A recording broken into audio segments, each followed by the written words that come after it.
Welcome back my dear viewers. कैसे हैं आप सब? उम्मीद कर रहा हूँ बहुत अच्छे हैं। गाइस, हमने यूट्यूब बैच का first chapter first study note introduction to GST complete कर लिया है within 2 days and now today we are going to move on the second study note which is about levy and collection of GST. Guys, ये थोड़ा बड़ा study note है, लेंदी रहेगा, तो इसको हम लोग कुछ पार्ट्स के अंदर इसको हम लोग कंप्लीट करेंगे। First part will be about supply and its scope of supply. Okay guys, so ये हम लोग पूरे पार्ट्स में चलेंगे। Supply, composite and mix supply, ऐसे करते करते कुछ पार्ट्स के अंदर इसको हम लोग कंप्लीट करेंगे। The first part will be about supply. So guys, थोड़ा लेंदी होने वाला है। आई थिंक सप्लाई का भी कंसेप्ट 2 पार्ट्स के अंदर जाएगा। वट एवर द सीन में भी कैसे कंप्लीट ड्यूरेशन कितना रहता है उस अकॉर्डिंगली हम लोग लेक्चर को वाइंड अप करेंगे। So guys, let's start with the revision supply and its scope and the study note number 2 which is levy and collection of GST. So let's flip the screen and let's start the revision guys. हाँ जी guys, so today starting with the study note number 2 which is levy and collection of tax. First study note complete कर चुके हैं जो पूरा introduction है किसके बारे में, जीएसटी के बारे में। Now starting with the levy and collection of tax, this study note include some topics which are supply, scope of supply, composite and mixed supplies, levy and collection, composition levy which is also known as composition scheme, exemptions, person liable to pay GST and supply of goods or service or both to or by special economic zone. ये सारे कुछ 8 topics हमारे पास है जो हम लोग study note number 2 के अंदर कवर करेंगे। थोड़ा लेंथी स्टडी नोट है और इसके टॉपिक्स भी काफ़ी सारा लेंथी है। तो हम लोग आज जो सबसे पहले टॉपिक ले रहे हैं वो है 2.1 which is supply. Now starting with what actually is supply. लिखा है यहाँ पर taxable event. Now what do you mean by a taxable event? Let's first understand that. Guys, आप सबको पता है 2 तरह के टैक्स है, डायरेक्ट टैक्स और indirect tax. Guys, direct tax के अंदर आपको पता है टैक्स किस पे लगा जाता है, इनकम पे लगा जाता है। सपोज मिस्टर मोटा भाई ने क्या करा, आपने इनकम अर्न करी, मिस्टर मोटा भाई ने इनकम अर्न करी। अब उस पर टैक्सेबल इवेंट क्या है इनकम टैक्स में? आपकी इनकम आपकी टैक्सेबल इवेंट है। इनकम अर्न करी, उस पर आपको टैक्स पे करना है। Now what about indirect taxes? Suppose mister Mota Bhai provide some services or provide some goods to mister Narendra Modi. Now what is the point is कि यहाँ पर इनडायरेक्ट टैक्स के अंदर जो मोटा भाई क्या कर रहे हैं, अपनी कुछ सर्विसेज प्रोवाइड करा रहे हैं, कुछ गुड्स को प्रोवाइड करा रहे हैं। तो यहाँ पर केस ये बनता है कि साहब अभी टैक्स किस पे लगेगा? डायरेक्ट टैक्स के अंदर सिंपल सी बात है कि आपका टैक्सेबल इवेंट क्या है, आपकी इनकम है। आप इनकम अर्न करोगे, आपको टैक्स पे करना है। इनकम अर्न करो, टैक्स पे करो, इनकम अर्न करो, टैक्स पे करो।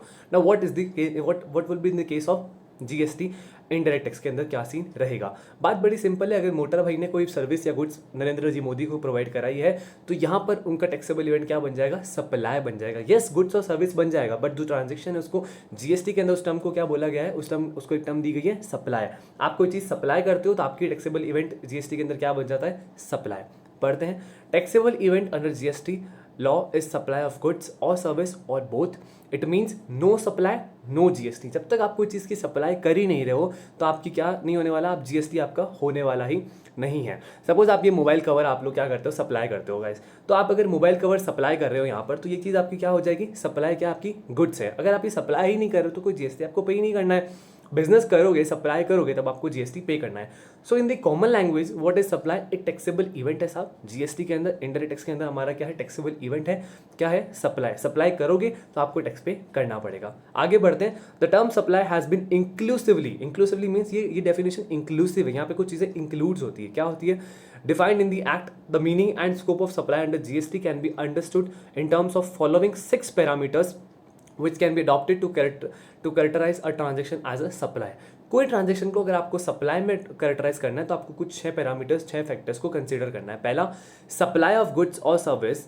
Supply of anything other than goods और service does not attract GST. आप कोई गुड्स प्रोवाइड करा रहे हो या आप कोई सर्विस अपनी दे रहे हो तो वो ही आपके यहाँ क्या बन जाएगी? सप्लाई के अंदर आएगा। अगर आप इन दोनों के अलावा कोई और चीज़ कर रहे हो तो वो सप्लाई नहीं। सिंपल एग्जाम्पल ही है, मिस्टर ए ने मिस्टर बी को सैलरी दी तो वो ट्रांजेक्शन सप्लाई नहीं है। वो वहाँ पर क्या है? वो मनी दे रहे हैं। वो मिस्टर बी मिस्टर ए को अपनी सर्विस दे रहा है, वो बात अलग है। बट आपको नॉर्मली यहाँ क्या समझना है कि अगर उसने अपनी कोई इनकम दी है, उनकी कोई सैलरी दी है तो वो सप्लाई नहीं कर रहा है। कोई गुड्स या सर्विस अगर आप प्रोवाइड कराते हैं तो ही वो सप्लाई के रडार के अंदर आएगा। ठीक है। सेकंड पॉइंट है supply should be made for a consideration. अगर आप कोई चीज़ की सप्लाई कर रहे हो तो आपको समथिंग इन रिटर्न वापस एक्सपेक्टेड है। आप कुछ चीज़ अगर दे रहे हो तो आपको भी कुछ मिलेगा तो ही आप वो चीज़ दोगे। तो supply should be made for a consideration, for a better good consideration. आप कुछ चीज़ दे रहे हो, आपको वहाँ से वापस से कुछ मिल रहा है। आप रिमोट अगर सेल कर रहे हो तो आपको वहाँ से क्या मिल रहा है, पैसा मिल रहा है, कंसिडरेशन मिल रहा है। Supply should be made in the course और फर्दरेंस ऑफ बिजनेस। सप्लाई तभी माना जाएगा जब आप कोई बिजनेस से रिलेटेड कर रहे हो, आपके बिजनेस से रिलेटेड या आपके बिजनेस के फर्दरेंस, बिजनेस को बढ़ाने के लिए कुछ अगर आप कोई चीज़ कर रहे हो। अगर मेरा कोई बिजनेस है, सपोज ये रिमोट का मेरा अगर बिजनेस है, तो मेरा बिजनेस किस चीज़ का है साहब, रिमोट्स का, एसी रिमोट्स का मेरा बिजनेस है। अब ये अगर मैं सेल कर रहा हूँ तो ये मेरे बिजनेस से रिलेटेड ट्रांजेक्शन है, और ये अगर मैं सेल कर रहा हूँ तो इससे मेरा बिजनेस भी क्या होगा, फर्दर बढ़ेगा, इंक्रीज होगा, फर्दरेंस ऑफ बिजनेस होगा। आगे बढ़ते हैं। Supply should be made by taxable person. जो भी पर्सन सप्लाई कर रहा है, अगर वो सप्लाई के कॉन्सेप्ट में है तो इट मींस वो टैक्सेबल पर्सन होना चाहिए। जो टैक्सेबल पर्सन है वही सप्लाई करता है। Supply should be a taxable supply. अगर आप कोई सप्लाई कर रहे हो उस पर टैक्स लगा है तो वो टैक्सेबल सप्लाई बन जाता है। Supply should be made within the taxable territory. 3 point साथ में है साहब, टैक्सेबल के अंदर आप देखो हेड ले लो, 6 पैरामीटर से 3 हम लोग कवर कर चुके हैं। पहला क्या है, सप्लाई ऑफ गुड्स और सर्विस, उसके अलावा कुछ भी होगा तो सप्लाई नहीं होगा। दूसरा, it should be made for a consideration. तीसरा, it should be made for business और furtherance of business. Now what is fourth, fifth, six? आपको क्या देखना है, टैक्सेबल है या नहीं। टैक्सेबल में क्या देखना है, सप्लाई टैक्सेबल पर्सन द्वारा होनी चाहिए, सप्लाई टैक्सेबल सप्लाई होनी चाहिए, और तीसरा टैक्सेबल टेरिटरी के अंदर होनी चाहिए। जो आपकी टेरिटरी हो क्या है, टैक्सेबल टेरिटरी। अब इंडिया के अंदर आप कोई भी, अगर आप इंडिया के अंदर कोई भी प्रोडक्ट अगर आप यहाँ से खरीदते हो, जहाँ पर अभी प्रेजेंटली राजस्थान के अंदर मैं हूँ, तो अगर राजस्थान से अगर हम लोग परचेज करते हैं, या महाराष्ट्र से करते हैं, या हम तमिलनाडु से करते हैं, हम कहीं से भी परचेज करते हैं, तो इंडिया की टेरिटरी में है। और इंडिया की टेरिटरी क्या है, टैक्सेबल टेरिटरी। आपको यहाँ पर टैक्स पे करना ही पड़ेगा गाइस। ओके, क्लियर है। उसके बाद कुछ एक्सेप्शंस हैं। आपको ये 6 पैरामीटर्स को ध्यान रखते हुए कुछ एक्सेप्शंस को भी ध्यान रखना है कि अगर ये 6 पॉइंट्स इन एक्सेप्शंस के अंदर नहीं भी है तो भी उनको सप्लाई मानना है। आगे बढ़ते हैं। Any transaction involving supply of goods और service without consideration is not a supply. कुछ एक्सेप्शंस हैं, अगर ऐसी कुछ चीजें होती है और उसके बाद भी या उसको हम लोग सप्लाई नहीं मानते तो ऐसी कुछ एक्सेप्शन है। पहला, any transaction involving supply of goods और service without consideration is not a supply. हमने ऊपर ही पढ़ लिया कि साहब अगर कंसिडरेशन है तो ही सप्लाई, अगर कंसिडरेशन नहीं है तो सप्लाई नहीं है। 6 पैरामीटर्स आपके कंप्लीट होने चाहिए। इसके बाद, bearing few exceptions in which a transaction is deemed to be a supply even without consideration। Exception के अंदर एक्सेप्शन है कि साहब मानते हैं कुछ कि अगर ट्रांजेक्शन में कंसिडरेशन नहीं है तो आपका वो ट्रांजेक्शन क्या नहीं कहलाएगा, सप्लाई नहीं कहलाएगा। बट इन द केस अगर कुछ एक्सेप्शंस भी दे रखे हैं लॉ के अंदर, हम लोग आगे पढ़ेंगे कि कुछ ट्रांजेक्शन अगर आप लोग बिना अपने क्या बोलते हैं कंसिडरेशन के भी करते हो तो भी उनको हम लोग सप्लाई के कंसेप्ट में डाल देंगे। उसके बाद further, import of service for a consideration whether or not in the course or furtherance of business is treated as supply। ऊपर जो 6 पैरामीटर्स दिए थे उनके 2 एक्सेप्शंस निकल के आए। पहला कि अगर कंसिडरेशन नहीं है फिर भी सप्लाई है, कुछ ऐसे पॉइंट्स है वो हम लोग आगे पढ़ेंगे। दूसरा पॉइंट ये दिया कि अगर आप कोई सर्विस इंपोर्ट करते हो कंसिडरेशन में but not in the course और furtherance of business is treated as supply. अब मेरा बिजनेस नहीं है ना, मेरे बिजनेस के फर्दरेंस के लिए मैं कोई चीज कर रहा हूं, और अगर मैंने कोई सर्विस बाहर से इंपोर्ट करी है तो वो यहाँ पर क्या नहीं बन जाए, क्या आपकी नहीं कहलाएगी, सप्लाई नहीं कहलाएगी। जस्ट फॉर एन एग्जांपल, मैंने कोई डॉक्टर सर्विस अगर बाहर यूएस से यहाँ पर ली है, इंपोर्ट ऑफ सर्विस मैंने अगर वहाँ से कोई सर्विस उनसे ली है, मेरा बिजनेस तो नहीं है बट मैंने कंसिडरेशन के लिए ली है, तो it is treated as a supply. अपने ऊपर क्या पैरामीटर पढ़ा था, अगर आप ध्यान से देखेंगे थर्ड पॉइंट का ये एक्सेप्शन निकल के आता है कि supply should be made in the course और फर्दरेंस ऑफ बिजनेस। बिजनेस से रिलेटेड आपकी होनी चाहिए। बट सेकंड पॉइंट क्या बोलता है एक्सेप्शन का कि साहब अगर आपने कोई भी सर्विस करी है, सर्विस अगर आपने इंपोर्ट करी है for a better consideration but not in the furtherance और course of a business, it should be treated as a supply. अगर मैंने कोई सर्विस इंपोर्ट करी है, मेरा कोई बिजनेस नहीं है, तो मैं यहाँ पर क्या कर सकता हूँ, मेरे को उसको उस ट्रांजेक्शन को क्या माना जाएगा, उसको सप्लाई माना जाएगा। So it was all about the basic concept about supply. Supply क्या है, टैक्सेबल इवेंट है। उसके 6 पॉइंट है, 6 के बाद 2 एक्सेप्शन है। 2 में जो पहला हमने पढ़ा कि कंसिडरेशन के बिना भी होता है, उसकी कुछ लिस्ट है जो हम लोग आगे पढ़ेंगे। Now moving forward, scope of supply. Now what is scope of supply? ध्यान से समझिएगा, पूरी लॉ की लैंग्वेज है, इसको अच्छे से हम लोग डिस्ट्रीब्यूट पार्ट्स में करते हुए पढ़ेंगे। बहुत बोरिंग सा थ्योरी दे रखा है ब्लैक एंड व्हाइट के अंदर, बट हमको पढ़ना तो पड़ेगा guys. Scope of supply, section number 7 of CGST act 2017। Section number 7 of CGST act 2017 talks about the scope of supply कि साहब सप्लाई का स्कोप कितना है, क्या है सप्लाई के अंदर, क्या क्या चीजें इंक्लूड है, क्या चीजें एक्सक्लूड है। As per section 7(1) supply includes, आप लोग की स्क्रीन पे ध्यान देना या अपने नोट्स आपके बुक्स है तो उस पर ध्यान दीजिए। As per section 7 subsection 1 supply includes, तो साहब सप्लाई का सेक्शन कौन सा हो गया साहब, 7 हो गया। 7 का सबसे पहले हम लोग क्या पढ़ रहे हैं, 7(1) पढ़ रहे हैं। मैं बहुत ईजी लैंग्वेज में समझाऊंगा, पूरा अपना फोकस रखिएगा। 7(1) सप्लाई इंक्लूड, सप्लाई की 7(1) क्या है, सप्लाई इंक्लूसिव है, सप्लाई इंक्लूड्स है। क्या इंक्लूड है सप्लाई के अंदर, all forms of supply of goods or services or both, such as transfer, sale, barter, exchange, license, rental, lease or disposal, made or agreed to be made for a consideration by a person in the course or furtherance of business. बात बड़ी simple सी बात। Section number 7(1) बात करता है कि साहब हम लोग सबसे पहले 7 पढ़ रहे हैं, 7 के अंदर 7(1) पढ़ रहे हैं। 7(1) supply includes what? Supply includes A point all forms of supply.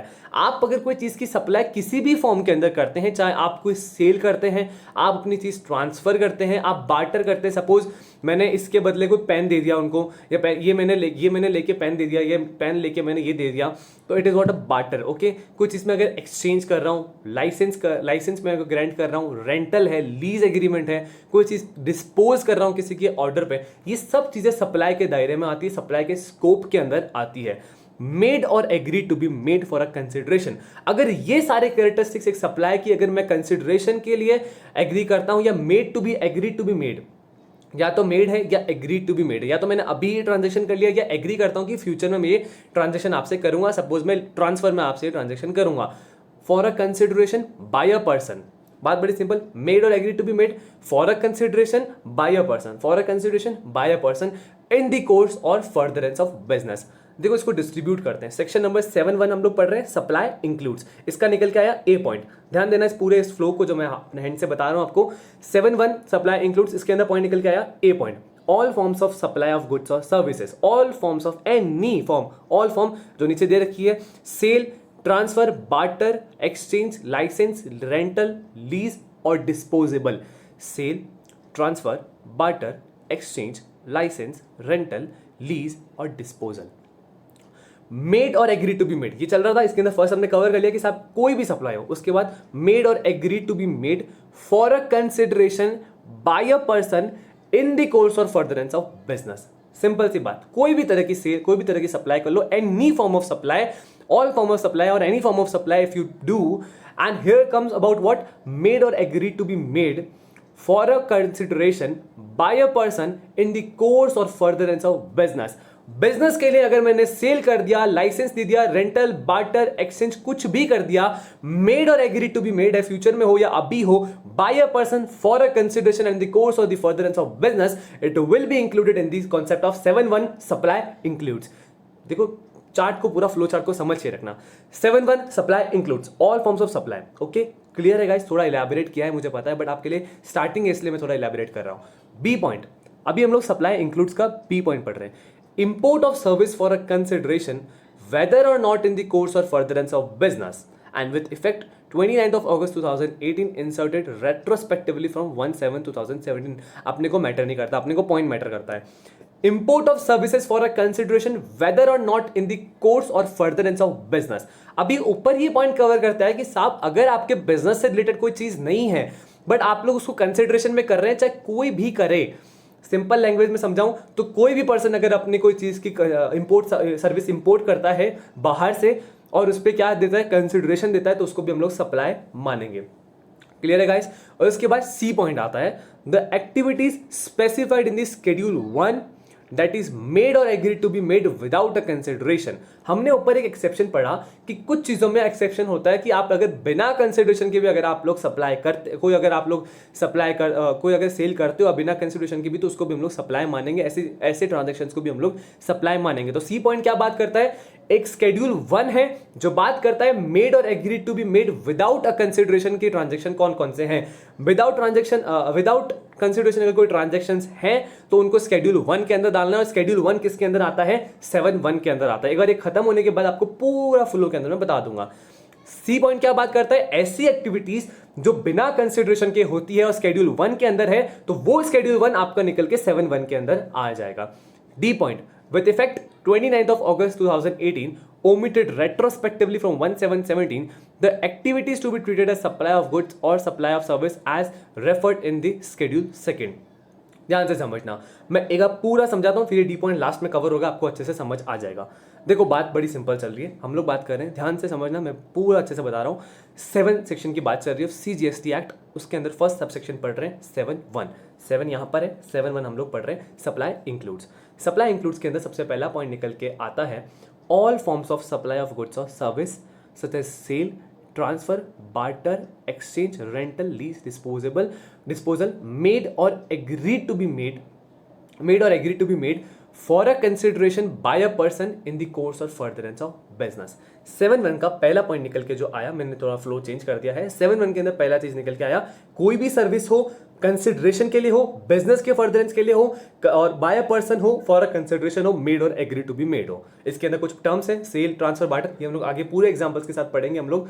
उसके बाद B point, import of service for a consideration. कोई भी पर्सन अगर सर्विस इंपोर्ट करता है कंसिडरेशन में, चाहे उसका बिजनेस हो चाहे नहीं हो, हम क्या करेंगे यहां पर, उसको मानेंगे सप्लाई मानेंगे। समझ आ गई बात? इंपोर्ट ऑफ सर्विस क्या हो गई आपकी, कोई भी तरह की अगर आप सर्विस बाहर से इंपोर्ट करते हैं तो वो आपकी सप्लाई मानी जाएगी, चाहे आपका बिजनेस है चाहे आपका बिजनेस नहीं है। और इसके बाद the activities specified in this schedule 1, C point निकल के आता है कि ऐसी एक्टिविटीज जो शेड्यूल 1 के अंदर है, शेड्यूल 1 ये बताता है कि साहब अगर आपने बिना कंसिडरेशन के भी कोई एक्टिविटीज अगर आपने करी है तो उसको भी हम लोग सप्लाई मानेंगे। और डी पॉइंट ये निकल के आता है कि शेड्यूल 2 में जैसे जैसा बताया गया, शेड्यूल 2 बात करता है, गाइस ध्यान से सुनिएगा, शेड्यूल 2 बात करता है गुड्स और सर्विसेज को किस में क्लासिफाई किया है, activities to be treated as a good or a service और बोथ, ये हम लोग आगे पढ़ेंगे शेड्यूल 2। सो सेक्शन नंबर 7.1 के अंदर हमने क्या बात करी गाइस, हमने बहुत सिंपल बात करी ए पॉइंट के अंदर कि साहब कोई भी तरह की फॉर्म हो, ध्यान से सुनना, ध्यान से कंसंट्रेट करना, कोई भी तरह की फॉर्म में अगर हमने सप्लाई करा है, sale, barter, lease, exchange, dispose, जो हमने कंसिडरेशन के लिए किया है और बिजनेस के फर्दरेंस के लिए किया है, तो वो सप्लाई के अंदर डाल दो। दूसरा, आपने कोई सर्विस इंपोर्ट करी है for a consideration but not whether or not in the course और फर्दरेंस ऑफ बिजनेस अगर आपने किया है। सी पॉइंट बहुत बड़ी सिंपल सी बात है, शेड्यूल 2 की कोई एक्टिविटी है जो क्या बात करती है, विदाउट द कंसिडरेशन अगर आपने कोई एक्टिविटी करी है तो शेड्यूल 1 के अंदर डालो और उसको 7.1 में इंक्लूड करो। और लास्ट पॉइंट है शेड्यूल नंबर हमारा 2 जो बात करता है कि एक्टिविटीज को गुड्स मानना है या सर्विस मानना है, कुछ ट्रांजैक्शंस दे रखे हैं, आगे पूरी लिस्ट हम लोग पढ़ेंगे। सो 7 का 7.1 हमने खत्म कर लिया। अब बात करते हैं 1A की, वेयर सर्टेन एक्टिविटीज और transactions constitute a supply in accordance with the provision of subsection 1, this shall be treated either as a supply of goods और supply of service as referred to schedule 2। क्या बात करते हैं, वापस से सुनना, where certain activities और transactions constitute a supply in accordance with the provisions of subsection 1, this shall be either treated either as a supply of goods और a supply of service as referred to the schedule 2। Schedule 2 से मिलता जुलता 1A है कि ऐसी activities जो subsection 1 के अंदर थी उनको हम लोग शेड्यूल 2 में बांट देंगे। ठीक है, ये जो डी पॉइंट है ये एक तरह का 1A ही पॉइंट है, आपको शेड्यूल 2 की बात यहाँ पर करेगा सेक्शन नंबर 7.1A के अंदर। क्लियर है गाइस? 7.1A आप 7.1 के सी पॉइंट तक समझ लीजिए, 7.1A और डी पॉइंट एक जैसा सेम ही पॉइंट है। आपको एक्टिविटी समझनी है शेड्यूल 2 में है या नहीं है, उनको हमको कंसिडर करना है। थोड़ा माइक का इशू हो सकता है sir may be. Okay guys, next moving on to supply exclude 7.2। अब हमने इंक्लूसिव तो खत्म कर लिया, 7.1 सप्लाई इंक्लूड्स हम लोग फिनिश कर चुके हैं। अब सप्लाई एक्सक्लूड्स की बात करते हैं। एक्टिविटीज और ट्रांजैक्शन स्पेसिफाइड इन शेड्यूल 3 जो बात करता है नेगेटिव लिस्ट की, वहां से सप्लाई एक्सक्लूड्स करता है। आगे पढ़ेंगे पूरी लिस्ट, ये सिर्फ एक आपको ब्रीफ में बता रहे हैं। और बी पॉइंट, सच एक्टिविटीज और transactions undertaken by the central government, a state government or a union territory with effect 27th June 2018, any local authority in which they are engaged as public authorities as may be notified in the government by the government on the recommendations of the council। ऐसी कोई भी activities, in short इस line का beep clause का simple सा मतलब है कि अगर काउंसिल ने कोई भी एक्टिविटी जिसमें पब्लिक अथॉरिटी है, किसकी CG, SG, UT, local authority की पब्लिक अथॉरिटी में अगर ये लोग हैं, तो अगर काउंसिल ने बोलते हैं कि इन एक्टिविटीज को आपको कंसिडर नहीं करना है एज अ सप्लाई, तो आप उसको सप्लाई कंसिडर नहीं करेंगे। अब हमारे पास आती है note, activities specified in schedule 3 that is negative list. जो ऊपर का एक क्लॉज है ना साहब, एक्टिविटीज और ट्रांजैक्शन स्पेसिफाइड इन शेड्यूल 3, वो नीचे हमको नोट के अंदर कुछ 8 से 8 पॉइंट दे रखे हैं जिनको सप्लाई नहीं माना गया है, इनको नेगेटिव लिस्ट कर दिया गया है। पहला पढ़ते हैं, services by employ to employer in the course of और in relation to his employment. Google ने सुंदर पिचाई को सैलरी दी, कोई भी service by employ to employ in the course of further of और in the relation to his employment, और सुंदर पिचाई ने अपनी क्या दी, उसको सर्विस दी। पहले वो सर्विस देगा फिर उसको सैलरी मिलेगी, थोड़ा वाइस वर्सा कर लेना इसको, ठीक है। Sundar Pichai is giving the service to the Google, Google को सर्विस दे रहा है, service by employ to employer in the course in relation to his employment. ये ट्रांजेक्शन सप्लाई नहीं माना जाएगा, बहुत पॉइंट टू पॉइंट है, कट टू कट एकदम, no if no but, only cut to cut चलना है अपने को। दूसरा, सर्विसेज बाय कोर्ट और ट्रिब्यूनल, कोर्ट ने या ट्रिब्यूनल ने अगर कोई सर्विसेज दी, ट्रिब्यूनल कंपनीज पर अगर कोई सर्विस देता है या कोर्ट सर्विसेज देता है नॉर्मली पब्लिक को, तो उस पर सप्लाई नहीं माना जाएगा। Third, services by member of parliament and others, जो पार्लियामेंट के मेंबर्स होते हैं एमपीज वगैरह, उन्होंने अगर कोई सर्विस दी उसको भी सप्लाई के कंसेप्ट में नहीं डालोगे। ये कौन सा सेक्शन बात करता है? ये सबसे पहले बात करता है sir schedule third negative list. फिर ये सेक्शन नंबर 7(2) के अंदर हमने इसको फर्दर बाइफरकेट कर दिया है। Services by funeral, burial etcetera, death हो जाती है, फ्यूनरल होता है, अगर ऐसी कोई सर्विसेज है तो वो सर्विसेज के लिए भी आपको क्या है, सप्लाई नहीं माना जाएगा। फिफ्थ पॉइंट आता है sale of land and building. ये अभी इसके अंदर नहीं आया, रियल स्टेट का सप्लाई के अंदर नहीं डाला, जीएसटी कॉन्सेप्ट में नहीं डाला, इसलिए वो बाहर है। Actionable claim other than lottery, batting and gambling, कोई भी एक्शनेबल क्लेम अगर आप कोई करते हैं लॉटरी, बैटिंग, गैम्बलिंग के अलावा, वो भी सप्लाई नहीं माना जाएगा। अगर आपने ध्यान से कल पढ़ा हो इंट्रोडक्शन टू जीएसटी के अंदर 2 दिन हमने, तो लॉटरी, बैटिंग, गैम्बलिंग को भी हमने इंक्लूड किया है। Supply of goods from a place in the non-taxable territory to another place in the non-taxable territory without such goods entering into India। अगर आप कोई भी टैक्सेबल टेरिटरी में अगर अपना, ये बहुत ही इरेलेवेंट सा पॉइंट लगता है मुझे, ध्यान से सुनना, देखो, supply of goods from a place in a non taxable territory to another place in the non taxable territory without such good entering into India. अब इंडिया में गुड्स बुला ही नहीं, तो ऐसे पॉइंट डालने का मतलब ही क्या है? इंडिया में गुड्स नहीं आ रहा और बाहर ही कोई टेरिटरी के अंदर कोई दूसरी टेरिटरी में जा रहा है आपका गुड्स, तो वो नॉन टैक्सेबल टेरिटरी है, तो उसको सप्लाई में नहीं मानोगे। इरेलेवेंट सा पॉइंट है ये। और उसके बाद supply of warehouse goods to any person before clearance for home consumption. अगर आप गुड्स, आपका वहाँ से क्लियरेंस कर रहे हो अपने वेयर हाउस से, और आपके वो गुड्स अगर आप कोई सप्लाई करते हो कि भाई हमको यहाँ से सारे जो गुड्स बचे हुए हैं 10-15 गुड्स पड़े सपोज, तो उसमें से हम लोग हमारे कंजम्पशन के लिए रख रहे हैं, कुछ गुड्स हम लोग भेज रहे हैं, तो ये सप्लाई नहीं है, अपने वेयर हाउस से आप गुड्स को भेज रहे हैं। फिर बी पॉइंट आता है 8th का, supply of goods by the consignee to any other person by endorsement of documents to title of goods after the goods have been dispatched from the port of origin located outside India but before clearance for home consumption। ध्यान से सुनना guys, इसका explanation से पढ़ते हैं। For the purpose of paragraph 2 the term court includes district, अच्छा sorry ये ऊपर के पॉइंट का है, हमको नीचे का पॉइंट समझना था। हाँ, supply of goods by the consignee to any other person by endorsement of documents of title of goods। Consignee जो होता है, कंसाइनर, कंसाइनी आपको कंसाइनमेंट के अंदर पता होगा, फाउंडेशन और सीपीटी के अंदर पढ़ा हुआ है कि supply of goods by consignee to any other person. Consignee ने क्या किया, अपने गुड्स को अदर पर्सन को दे दिया by endorsement of document of title. उसने डॉक्यूमेंट ऑफ टाइटल को क्या किया, एंडोर्स कर दिया। एंडोर्स मतलब किसी और के नाम पे कर दिया। After the goods have been dispatched from the port of origin, जब कोई गुड्स पोर्ट पे पड़े थे, जो पोर्ट होता है ना हमारे वाटर सी से जाते हैं, तो यहां से जो गुड्स डिस्पैच होने से पहले उसने एंडोर्स करके किसको दे दिया, किसी अदर पर्सन को उसने टाइटल ऑफ गुड्स दे दिया और गुड्स को सप्लाई कर दिया। Located outside India but before clearance for home consumption. बात बड़ी सिंपल थी कि वो गुड्स जो थे वो पहले से ही बाहर थे इंडिया के, और उससे पहले उसने क्या कर दिया, टाइटल ऑफ गुड्स को कर दिया, मतलब उसने गुड्स के टाइटल को क्या कर दिया, एंडोर्स कर दिया। अभी इस केस में उसको सप्लाई नहीं माना जाएगा। ठीक है, मेन पॉइंट ये 6 पॉइंट बहुत इंपॉर्टेंट है, इनको ध्यान रखना। कोई एम्प्लॉय अगर सर्विस देता है, कोई कोर्ट अगर सर्विस देता है, मेंबर ऑफ पार्लियामेंट सर्विस देता है, फ्यूनरल की कोई सर्विसेज होती है, या लैंड बिल्डिंग सेल होती है, इनको पॉइंट को ध्यान रखना गाइस। क्लियर है गाइस? यहाँ से आपको it was all about the 7(1) and 7(2). अभी तक 3 शेड्यूल आए। 7(1) में शेड्यूल 1 आ गया, शेड्यूल आपके पास 2 आ गया, और 7(2) के अंदर आपका शेड्यूल 3 आ गया, जो बात करता है नेगेटिव लिस्ट की। गाइस मैं उम्मीद कर रहा हूँ आपको समझ आ रहा होगा, नहीं समझ आ रहा तो आप लोग कमेंट सेक्शन में पूछते रहिएगा। आगे बढ़ते हैं, लास्ट सेक्शन है as per section 7(3) subject to the provision of subsection 1, 1A and 2।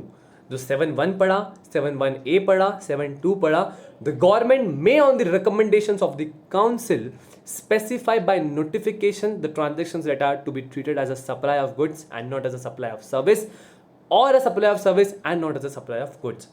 7(1) में तुमने जो चीजें पढ़ी, 7(2) में पढ़ी, 7(1A) में पढ़ी, सब ठीक है, बट काउंसिल की रिकमेंडेशन पे गवर्नमेंट ये बोल सकती है कि किस चीज को गुड्स मानना है, किसको सर्विस मानना है, किसको सर्विस मानना है, किसको गुड्स नहीं मानना है, किसको गुड्स मानना है, किसको सर्विस नहीं मानना है, जिसको सर्विस मानना है गुड्स नहीं मानना है, वाइस वर्सा है, किसको गुड किसको सर्विस मानना है। 7(3) में पहले से ही गवर्नमेंट ने सेफ गेम खेल लिया कि हम काउंसिल के रिकमेंडेशन पे बता सकते हैं कि किसको गुड्स मानोगे, किसको सर्विस मानोगे। देखो बेटा, अभी तक तो हमारा सिर्फ नॉर्मली खत्म हो गया है कि हमने ब्रीफ समझ लिया है पूरा कि 7 क्या है, 7(1) क्या है, 7(2), 7(3) सब हमने कॉन्सेप्ट वाइज को समझ लिया है। अभी आगे मूव करते हैं, ध्यान से समझना। विद इफेक्ट फ्रॉम 1/10/2019, ओके हाँ, alcoholic liquor licence grant thereof not to be treated as a supply of goods और सर्विस। ये हमको बहुत अच्छे से पता है ना, सप्लाई ऑफ गुड्स मानना है ना इसको सर्विस मानना है, ये हम लोग ऑलरेडी समझ चुके हैं इसको। ये इसके अंदर ब्रीफ पैराग्राफ आप समझ लेना, इसको कुछ इतना इंपॉर्टेंट है नहीं।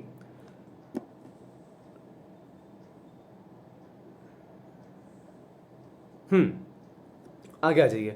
Note, following changes were made in relation to section 7 vide the CGST amendment act 2018। आगे पढ़ते हैं। Omit clause D of subsection 1 of section 7। मैंने आपको ऊपर ही एक चीज बोली थी, अगर आपने यहां से ध्यान से सुना हो तो हमने डी पॉइंट समझा था एक, उसको क्या करना है, आपको ओमिट करना है, ठीक है, उसको वो कोर्स में नहीं है। For the purpose of this act the expression supply includes only 3 all forms of supply of goods or service of both such as sale, transfer, lease, barter, exchange, दूसरा import of service, और तीसरा the activities specified in schedule 1। मैं आपको ऊपर ये चीज़ बता दी थी भाई, आपकी कमेंट्री दे रखी है यहाँ पर। The objective to amend section 7 of the act is to clarify the scope of supply. It inserts a new subsection 1A in section 7 and omit clause D of subsection 1। मैंने आपको ये चीज़ ऊपर पहले ही बता दी थी गाइस कि जो D subsection D clause है वो 1A का मतलब उससे रिलेवेंट ही है, उससे अफ्लाइटेड है, मिला हुआ है। तो डी क्लॉज जो है वो आपको ऐसे ही दे रखा। अब ये मॉड्यूल इसको आई थिंक लेट अमेंड करा या इसके अंदर चेंज नहीं करके इन्होंने नीचे क्लॉज नीचे उन्होंने पॉइंट दे दिया। तो बात बड़ी सिंपल है कि आपको सप्लाई इंक्लूड्स के अंदर 3 पॉइंट याद रखने हैं और 1A ध्यान रखना है, ठीक है गाइस। ये आप पैराग्राफ कमेंट्री वाला रीड कर सकते हैं। और उसके बाद न्यू सबसेक्शन इंसर्टेड 1A जो हमने ऑलरेडी ऊपर पढ़ लिया शेड्यूल 2 का, so it is not needed to cover. आगे बढ़ते हैं। कुछ एग्जांपल्स कुछ पॉइंट के ऊपर हमको यहाँ पे दे रखा है। Supply made in the course और फर्दरेंस ऑफ बिजनेस। इसका मतलब क्या है? इन the course of business every person carries out certain activities regularly for running trade और कॉमर्स। कुछ टर्म्स ऊपर से हम लोग यहाँ उठाएंगे, उनके एग्जाम्पल्स करेंगे। बहुत सारे एग्जाम्पल्स हैं, हम लोग हर पॉइंट पे एग्जाम्पल्स हमको कवर करते हुए चलेंगे। Supply made in the course और furtherance of business. A point in the course of business. अगर आप कोई काम बिजनेस में कर रहे हैं, टॉपिक क्या है गाइस? इन द कोर्स और फर्दरेंस ऑफ बिजनेस। सबसे पहला पॉइंट इसका निकल के आता है इन द कोर्स ऑफ बिजनेस। इसको समझते हैं, ध्यान से समझना। पूरा ऊपर हम लोगों ने जो ये टेबल के अंदर पढ़ा है इसको अपने माइंड में रखना, इस पे ही सारा बेस आगे एग्जाम्पल्स चलेंगे, एक एक टर्म पे एग्जाम्पल्स हैं।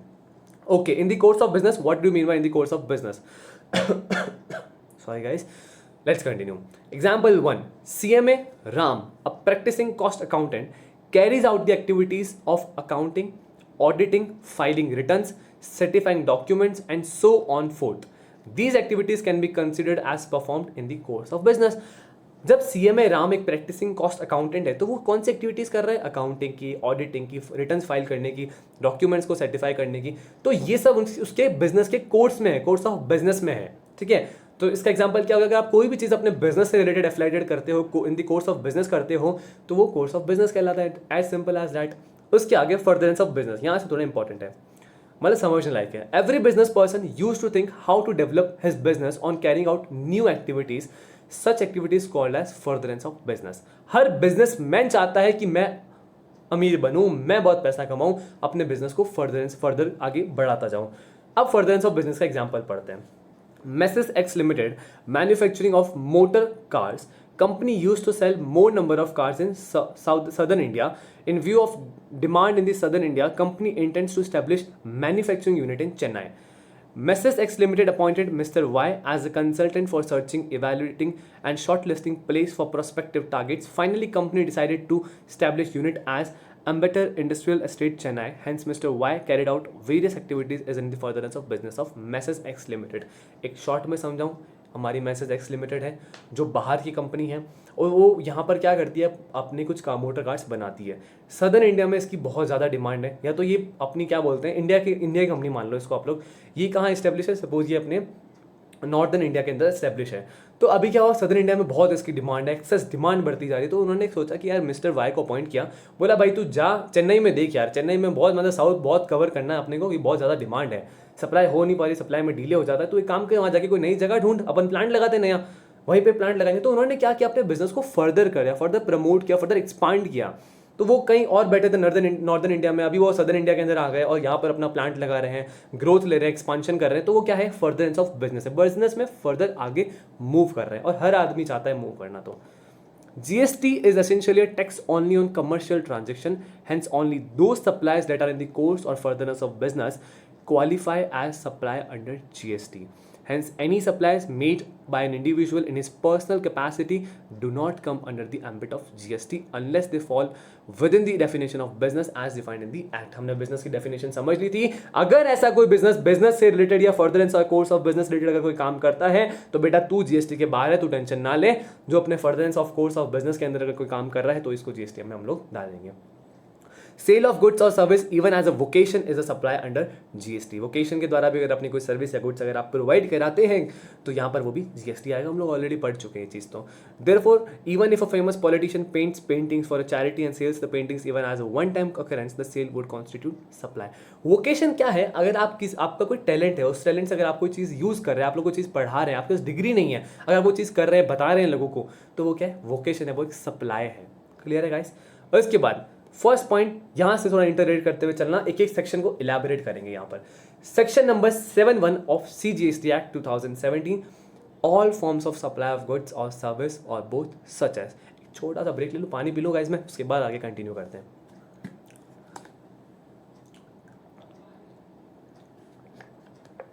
हाँ जी guys, all forms of supply of goods और सर्विस और बोथ. आप लोग तो पॉज कर सकते हो यार, यहाँ तो पीना पड़ेगा ना कंटिन्यू करके. Okay, section number 7(1) of CGST act 2017 ऊपर ही पढ़ चुके थे. उसके अंदर all form of supply include है sale, transfer, barter, exchange, licence, rental, lease और डिस्पोजल मेड और agree to be made for a consideration by a person in the course और फर्दरेंस ऑफ बिजनेस. ठीक है. Note the above activities are specified as an example as they are prescribe by words such as. अब एक एक term को यहाँ से पढ़ेंगे. सेल, बहुत सारे एग्जाम्पल हैं, आपको सबको पता है क्या होता है. The term sale is defined under the various states VAT laws. Sale means a sale of goods made within the state for a cash or deferred payment or other valuable consideration but does not includes a mortgage, hypothecation, charge of pledge. Sale क्या है? आप कोई goods को या तो cash में बेच रहे हैं या डेफर्ड पेमेंट से बेच रहे हैं जिनका पेमेंट आप बाद में करेंगे, और अदर वैल्यूएबल कंसिडरेशन अगर आप कोई चीज सेल कर रहे हैं, ये हाइपोथेटिकेशन नहीं होना चाहिए, ना ही प्लेज होना चाहिए, ना मॉर्गेज होना चाहिए. सेल में कभी mortgage, hypothecation and a pledge does not include. They does not include in the definition of sale. Sale of goods act में आप ये चीज पढ़ चुके होंगे. आगे, sale involves transfer of property in goods from one person to another person for consideration. But अगर आपने कोई ट्रांसफर ऑफ प्रॉपर्टी कर रखा है तो वो सेल के डेफिनेशन में आता है फॉर कंसिडरेशन अगर आपने कोई चीज करी है तो. Under CGST law is treated, sale is treated as a supply leviable to GST. Actually mean sale ही है. अगर आप कोई चीज़ सप्लाई करते हो तो आप सेल कर दो. मोस्टली बार्टर इतना चलता नहीं है आजकल. लीज, रेंटल, ये सब भी कुछ स्पेसिफाइड एक्टिविटीज़ के अंदर ही आते हैं. But what about sale? Sale हर चीज़ के अंदर आपका इंक्लूड होता है. However, the definition of sale has not been provided under the GST law. Note, mortgage, hypothecation, charge or pledge is not supply and hence GST is not levied. Example, Mr. X sold a laptop worth 1,000 and issued invoice in favor of Mr. Y. Now ownership in laptop transferred to Mr. Y. Such transactions shall be covered in sale. It is a supply of goods leviable to GST. Laptop sale कर रहे हो, उसमें कुछ समझाने लायक है ही नहीं. आपने example क्या दे रखा है? कोई गुड सेल करा आपने तो वो सप्लाई आपका सेल बन गया. ठीक है गाइस. आगे, illegal activity versus prohibited activity. Prohibit कर रखी है आपको एक्टिविटी या कोई एक्टिविटी इलीगल है. इलीगल तो आपको करनी ही नहीं है, और प्रोहिबिटेड रिस्ट्रिक्टेड एक्टिविटी आपने क्या कर रखा है? उसको रिस्ट्रिक्ट कर रखा है करने से. Mister T, a thief has stolen motor bike and sells the motor bike to mister Q. Mister T ने एक मोटर बाइक चुराई और उसने क्या कर दी? क्यू को बेच दी. It is illegal to steal a motor bike. Sale of motor bike considered as a supply of goods liable to be taxed. Tax तो लगेगा साहब. चोरी करके लाओ पर आप गुड्स बेच रहे हो, ये एक आपकी क्या है? Illegal activity. क्या है? इलीगल एक्टिविटी है. चोरी करके ला रहे हो, इलीगल है ना, लाए और बेच रहे हो, लाए बेच रहे हो, बट उस पर टैक्स तो लगेगा क्योंकि वो क्या है? सप्लाई है. और गवर्नमेंट सप्लाई का पैसा नहीं छोड़ती साहब. सप्लाई है मतलब गवर्नमेंट की तो इनकम है, गवर्नमेंट को तो पैसा दिखता है सप्लाई आते ही सीधा. और एज मैंने आपको फर्स्ट डे क्लास में बता दिया था कि साहब जो टोटल रेवेन्यू है कंट्री का, उसका मोर देन 50% कौन कवर करता है? इनडायरेक्ट टैक्सेस करता है. फिर आता है mister T sold narcotic drugs and psychotropic substances. Narcotic drugs और तो बहुत अभी टीवी पर सुन रहे होंगे आप लोग बॉलीवुड का. मिस्टर टी ने क्या कहा? ऐसे कुछ ड्रग्स सोल्ड करी मिस्टर क्यू को for ₹3 lakhs. These goods are prohibited goods. Such activity cannot constitute supply. Mr. T is punishable under the law. एक बात है, जैसे ये तो ड्रग्स वगैरह होती है कुछ कंट्रीज के अंदर वैलिड होती है, इसको इलीगल में नहीं डाला, इन पर रिस्ट्रिक्शन डाल दिया। आपको क्या, आप ऐसी चीज़ें क्या नहीं कर सकते हो, आप सेल नहीं कर सकते हो, ठीक है। तो यहाँ पर क्या बन गया, प्रोहिबिटेड एक्टिविटी बन गया, रिस्ट्रिक्टेड एक्टिविटी बन गया। Now coming to the example 5, mister X is an official liquidator provided various services like valuation of assets with the help of valuers, inviting and evaluating the tenders, selling assets, making payment to borrowers, creditors, and so on. Activities of Mr. X are treated as supply of service and the commission earned by him is subject to GST। आप क्या कर रहे हो, अपनी service दे रहे हो as a liquidator, आप you are providing your services, तो वो आपका क्या कवर हो जाएगा, यहाँ पर आपको उस पर GST लाइबल हो जाएगा। Now coming to the example 6, Mr. A being a dealer of furniture delivered the goods to the branch office of Mrs. X Limited upon directions of Mrs. X Limited, ठीक है, head office. The contract to supply furniture is between mister A and Mrs. X Limited, head office. Mr. A is liable to pay GST on the consideration received from Mrs. X Limited, head office। बहुत ज़्यादा हो गया ये अपना theoretical, parts में समझते हैं इसको। Mister A being a dealer of furniture delivered the goods to the branch office. एक कोई डीलर है जिसने Mrs. X Limited के ब्रांच में अपने गुड्स पहुंचा दिए upon directions of Mrs. X Limited head office. Head office Pune में था, ब्रांच थी मुंबई के अंदर। ए कहाँ बैठा था, ए बैठा था सपोज लोनावला के अंदर। लोनावला को हेड ऑफिस से ऑर्डर आया कि आप जो अपने गुड्स प्रोवाइड कराने वाले हो वो हमारी सीधी ब्रांच पे करा दो, ठीक है। The contract to supply furniture is between mister A and Mrs. X Limited head office, ठीक है। बीच में अपना ब्रांच बैठा है, बट इन दोनों के बीच में कॉन्ट्रैक्ट है, ठीक है। Mister A is liable to pay GST on the consideration receive by from Mrs. X Limited head office. यहाँ से उस, अब भले उसने गुड्स को डिलीवर कहाँ पे किया, अपने एजेंट वाली उसने जो जगह है वहाँ पर, उसने ब्रांच वाली जगह है वहाँ पर उसने डिलीवर कर दिया। मिस्टर ए और Mrs. X Limited head office का क्या था, कॉन्ट्रैक्ट था। तो अभी मिस्टर ए क्या रहेगा, लाइबल रहेगा, जो कंसिडरेशन को मिला है उस पर GST पे करने के लिए। गाइस आज के लिए इतना बहुत है, आगे हम लोग ट्रांसफर से कल कंटिन्यू करेंगे। यहाँ तक एक बार पूरा समअप कर लीजिए, समझ लीजिए उसको, सप्लाई क्या है, स्कोप ऑफ सप्लाई क्या है। थोड़ा स्लोली चलना पड़ेगा, थोड़े स्टडी नोट ज़्यादा आएंगे।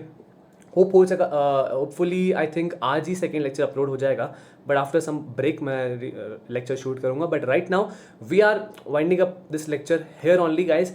सो गाइज कैसा लग रहा है, पढ़ के बताते रहो, थोड़ा कमेंट करते रहो, मैसेज तो कर रहे हो, कमेंट भी करो यार, और चैनल सब्सक्राइब कर लो, वीडियो लाइक कर दो, शेयर कर दो अपने फ्रेंड्स को, यूज़फुल लग रहा है, वर्थफुल लग रहा है। और भी कुछ सरप्राइजेस हैं आप लोगों के लिए, आने वाली वीडियोज़ में बताऊँगा मैं, वो कुछ चीज़ें आप लोगों के लिए और भी है। Okay guys, so this was all about today's lecture, and guys, as I always say, stay tuned, stay connected. Jai Hind.